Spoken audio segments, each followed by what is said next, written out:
So hello future doctors, कैसे हैं आप सब। आई थिंक बहुत अच्छे होंगे और आई विश इस बार आप सभी का ड्रीम एमबीबीएस कॉलेज मिल जाएगा। आज है टीचर्स डे, तो सबसे पहले उन सभी शिक्षकों को टीचर्स डे की हार्दिक बधाई और शुभकामनाएं, जिन्होंने हमें इस मुकाम तक पहुंचाया। पेंसिल से लेकर जो है इंजेक्शन लगाने तक का जो हुनर है, जिन्होंने सिखाया और जिनकी मेहनत के बदौलत आज आप एक डॉक्टर बनने वाले हैं या भविष्य में आप एक डॉक्टर बनेंगे या फिर आप एक डॉक्टर बन चुके हैं। आप सभी अपने टीचर्स को प्लीज़ आज के दिन फ़ोन कॉल करके, मैसेज करके प्लीज़ एक बार बात करिएगा और उनको थैंक यू बोलिएगा। चलिए टॉपिक पे आते हैं दोस्तों। एक आर्टिकल मुझे मिला न्यूज़ 18 का और इसमें बताया गया है कि एमबीबीएस का जो सिलेबस है वो चेंज होने वाला है। मैं आपको बता दूं कि यूँ तो हर साल जो एनएमसी है वो कुछ ना कुछ बदलाव करता है सिलेबस में, कहीं थ्योरी पोर्शन को लेकर, तो कभी एग्ज़ाम पैटर्न को लेकर, तो कभी अदर चीज़ों में कुछ सिलेबस में कुछ चैप्टर्स ऐड ऑन होते हैं, कुछ टॉपिक्स रिमूव होते हैं। लेकिन अभी जो नया पैटर्न आने वाला है इसमें कुछ अच्छी चीज़ें हैं। टाइटल आपकी स्क्रीन पर है कि एमबीबीएस सिलेबस में बड़ा बदलाव, तैयार होगी डॉक्टर्स की नई पीढ़ी, जानिए क्या है चेंजेस। ठीक है, अब चेंजेस क्या है मैं आपको बता दूं। मैं पूरा डिटेल जो है पढ़ के सुना देता हूं और जैसे ही ये ऑफिशियल अनाउंसमेंट एनएमसी की साइट पे आएगा तो मैं उसको भी आप सभी को दिखा दूंगा। भारत में मेडिकल एजुकेशन के क्षेत्र में बदलाव होते रहते हैं। हाल ही में एमबीबीएस सिलेबस के लिए नई CBME गाइडलाइन जारी की है। मेडिकल कॉलेजेस में डॉक्टरी के लिए जो है नई डिटेल आने वाली है। अब मैं आपको बता दूं डिटेल में क्या लिखा है। नई दिल्ली से अपडेट है, 5.5 साल के एमबीबीएस कोर्स का सिलेबस बदल दिया गया है। जो स्टूडेंट्स इस साल नीट यूजी की परीक्षा पास करके मेडिकल कॉलेज में एडमिशन लेंगे, उन्हें नए सिलेबस के हिसाब से एमबीबीएस की पढ़ाई करनी होगी। देश भर में मेडिकल एजुकेशन के पैटर्न में बड़ा बदलाव किया गया है।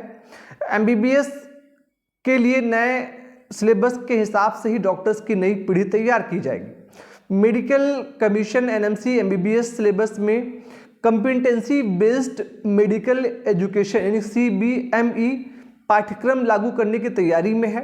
एमबीबीएस सिलेबस में बदलाव की गाइडलाइन भी जारी कर दी गई है। देश के सभी मेडिकल कॉलेजेस में CBME गाइडलाइन के हिसाब से ही एमबीबीएस की पढ़ाई होगी।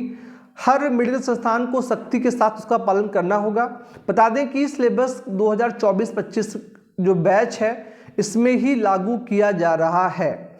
अब सवाल आता है कि आखिर क्या कुछ होने वाला है और डिटेल में क्या है बता देता हूं। एमबीबीएस सिलेबस में CBME क्या है, एक बड़ा सवाल है।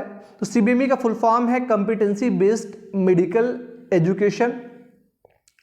एमबीबीएस सिलेबस में बदलाव से डॉक्टर्स को प्राइमरी हेल्थ सर्विस देने के लिए तैयार किया जाएगा। इसके लिए जरूरी नॉलेज, स्किल और विजन पे फोकस किया जाएगा। थ्योरेटिकल नॉलेज पर भी जोर देने वाले पुराने सिलेबस से अलग CBME करिकुलम प्रैक्टिकल कॉम्पिटेंसी और रियल वर्ल्ड एप्लीकेशंस पर बेस्ड है। इससे मेडिकल स्टूडेंट्स हर तरह के मेडिकल कंपटीशन का प्रभावी ढंग से निदान, उपचार और प्रबंधन कर पाएंगे। ठीक है, आउटकम बेस्ड लर्निंग। ठीक है, ये पहला पॉइंट है इस डिटेल में। MBBS new syllabus brand competency से हटकर डिटेल और पेज स्पेसिफिक सब्जेक्ट कॉम्पिटेंसी पर फोकस होगा। यह मेडिकल स्टूडेंट को न सिर्फ थ्योरेटिकल फैक्ट्स से परिचित करवाएगा बल्कि प्रैक्टिकल लाइफ में भी उन्हें लागू करना सिखाएगा। इससे मेडिकल ग्रेजुएट एमबीबीएस की पढ़ाई के बाद प्रैक्टिस के पहले दिन से वास्तविक जीवन की स्थितियों को संभालने के तैयार होंगे। आप थ्योरेटिकल नॉलेज लेने के बाद फर्स्ट डे से ही आप प्रैक्टिकल के लिए प्रिपेयर रहेगी। कैसे पेशेंट आएंगे, क्या कॉम्प्लिकेशंस होंगे, क्या उनका ट्रीटमेंट प्लान होगा, कैसे उनको हम प्रॉपर ट्रीटमेंट दे सकते हैं, ये सारी चीज़ें से बताई जाएंगी। ठीक है, एंड इसमें सेकंड पॉइंट बताया गया बदलाव में, वो है इंटीग्रेटेड अप्रोच। अब ये क्या है इसको बताते हैं आपको। मेडिकल विषयों को वर्टिकल और हॉरिजेंटल दोनों तरह से जोड़कर आगे बढ़ने पर जोर दिया जाएगा।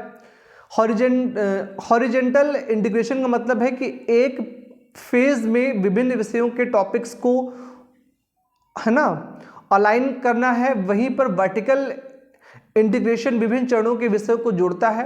यह दृष्टिकोण स्टूडेंट्स को अलग अलग मेडिकल सब्जेक्ट्स के इंटरकनेक्शन को समझने में हेल्प करेगा। इससे नॉलेज का एप्लीकेशन सीख सकते हैं। इसमें मतलब हॉरिजॉन्टल और वर्टिकल जो अलग अलग टॉपिक्स एक दूसरे से रिलेटेड है उन चीज़ों को भी बच्चों को सिखाया जाएगा और समझाया जाएगा। थर्ड पॉइंट कहता है इस बदलाव में एथिक्स एंड कम्युनिकेशन। इसमें बताया गया है कि एनएमसी की नई गाइडलाइन नैतिक मूल्यों, कम्युनिकेशन स्किल और प्रोफेशनलिज्म पर जोर देता है। ठीक है, ACTCOM एटीट्यूड एथिक्स कम्युनिकेशन जो है इसका फुल फॉर्म है। नाम का नया मॉड्यूल पेश किया गया है। यह फ्यूचर डॉक्टर्स के लिए काफ़ी काम का साबित होगा। इस मॉड्यूल के जरिए डॉक्टर्स में उन स्किल्स को डेवलप किया जाएगा जो कि मरीज के देखभाल के लिए जरूरी है।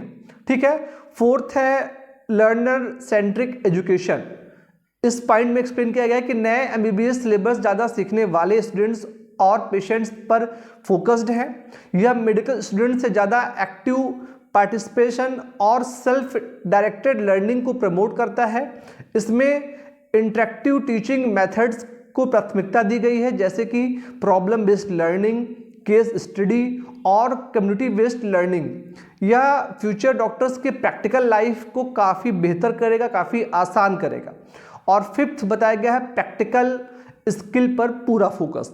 ठीक है ना, मतलब बच्चों को प्रैक्टिकल करने का बेहतर मौका मिलेगा।